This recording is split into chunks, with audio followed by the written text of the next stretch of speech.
Assalamualaikum warahmatullahi wabarakatuh. Saya Muhammad Sahril Gunawan, Prodi Teknik Pertambangan, Fakultas Teknik, Universitas Islam Bandung akan mempresentasikan hasil penelitian saya yang berjudul Identifikasi Zona Rawan Longsor menggunakan analisis probabilitas kelongsoran pada lereng alami dengan metode kesetimbangan batas pada studi kasus Kampus 2 Universitas Islam Bandung di Desa Ciburial, Kecamatan Cimenyan, Kabupaten Bandung, Provinsi Jawa Barat.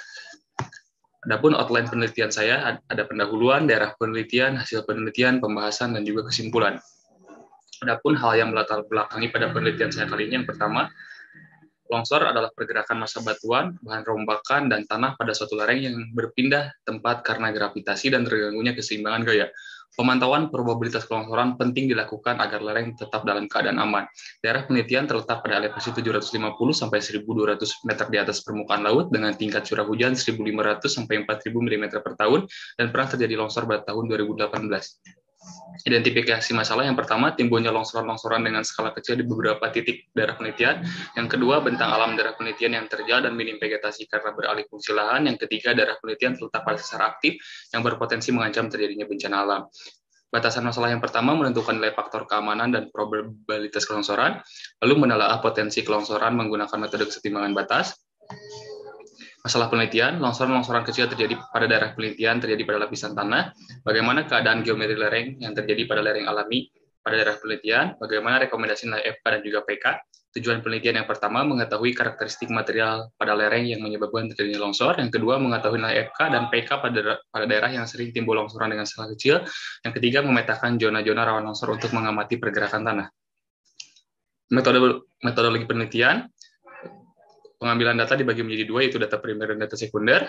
Lalu ada uji normalitas data, pembuatan model, analisis kemantapan lereng, lalu ada kriteria FK di atas 1,2 dan PK di bawah 30%. Lalu rekomendasi model lereng, analisa dan pembahasan, dan juga kesimpulan. Lokasi penelitian dapat ditempuh 30 menit dari kampus utama Unisba. Peta lokasi penelitian terletak di Desa Ciburial. Peta topografi daerah penelitian terletak pada elevasi 800 meter di atas permukaan laut. Peta persen lereng, peta jenis tanah, termasuk ke dalam jenis tanah latosol, peta gerakan tanah, termasuk ke zona gerakan tanah menengah, peta geologi di formasi KPU, yaitu hasil gunung api tua tak teruraikan, peta lokasi penelitian, dan juga penampang pengambilan untuk parameter geoteknik. Input parameter geoteknik yang pertama ada hasil uji sifat fisik tanah, lalu hasil uji kuat geser tanah. Input parameter geoteknik berikutnya yaitu kondisi muka air tanah menurut Hook and Bry. Saya mengambil nomor 5 untuk keadaan lereng dalam keadaan kritis. Input parameter geoteknik berikutnya yaitu stratigrafi. Input parameter geoteknik berikutnya yaitu pembebanan bangunan menurut SNI 2847 tahun 2013, yaitu persyaratan kekuatan dan kemampuan layanan. Berikut perhitungannya.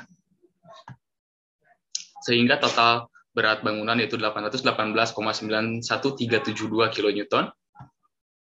Uji normalitas data, hasil analisis kestabilan lereng aktual pada section 1 dan section 2, di mana section 1 FK-nya 0,9, pada section 2 FK-nya 0,5. Lereng dalam keadaan kritis, section 1 FK 0,6 dan section 2 FK 0,4. Optimasi kestabilan lereng didapatkan agar mengetahui geometri lereng yang aman, didapatkan variasi 23 dengan sudut lereng 10 derajat dan tinggi lereng 16 meter. Faktor keamanan lereng yaitu 1,35 dan PK 0%.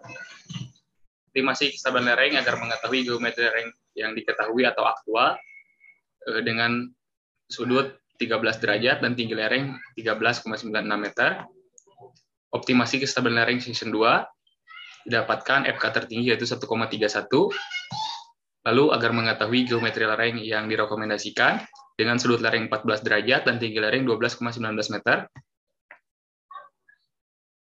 Lalu pembahasan, faktor keamanan yang didapatkan dari hasil analisis kestabilan lereng menunjukkan nilai faktor keamanan berada pada range 0,8 sampai 1,3. Nilai faktor keamanan tersebut jika merujuk pada faktor keamanan gerakan tanah menurut Ward 1978, nilai faktor keamanan tersebut masuk ke dalam zona gerakan tanah tinggi. Merujuk pada tabel di bawah ini. Nah, ada perbedaan. Secara regional, daerah penelitian masuk ke zona gerakan tanah menengah, tetapi secara lokal, daerah penelitian masuk ke zona gerakan tanah tinggi. Itu berdasarkan faktor keamanan. Lalu kesimpulan, susunan stratigrafi bawah permukaan daerah penelitian dari hasil interpretasi bawah permukaan dengan metode geolistrik. Nilai faktor keamanan penelitian menjadi 2, yaitu tadi FK pada section 1 0,9 dan juga pada section 2 0,4. Lalu lereng alami pada daerah penelitian berpotensi terjadinya longsor apabila dilakukan atau ditambah pembebanan bangunan. Rekomendasi lereng dilakukan pada optimasi lereng dengan perbandingan antara nilai FK dan juga nilai PK. Adapun rekomendasi lereng pada section 1 sudut 12 derajat dan tinggi 13,96, pada section 2 sudut 14 derajat dan tinggi 12,19 meter. Adapun saran yang dapat diberikan pada section 1 diusahakan tidak melakukan kembali pembebanan bangunan dengan beban berapapun, sebab pada section 1 ini keadaan lereng masuk ke dalam kriteria yang labil. Nah, terus dengan curah hujan yang tinggi, lereng sering dapat mengakibatkan terjadinya longsor, sehingga tidak direkomendasikan penambahan beban bangunan. Sekian presentasi saya. Mohon maaf apabila banyak kesalahan. Assalamualaikum warahmatullahi wabarakatuh.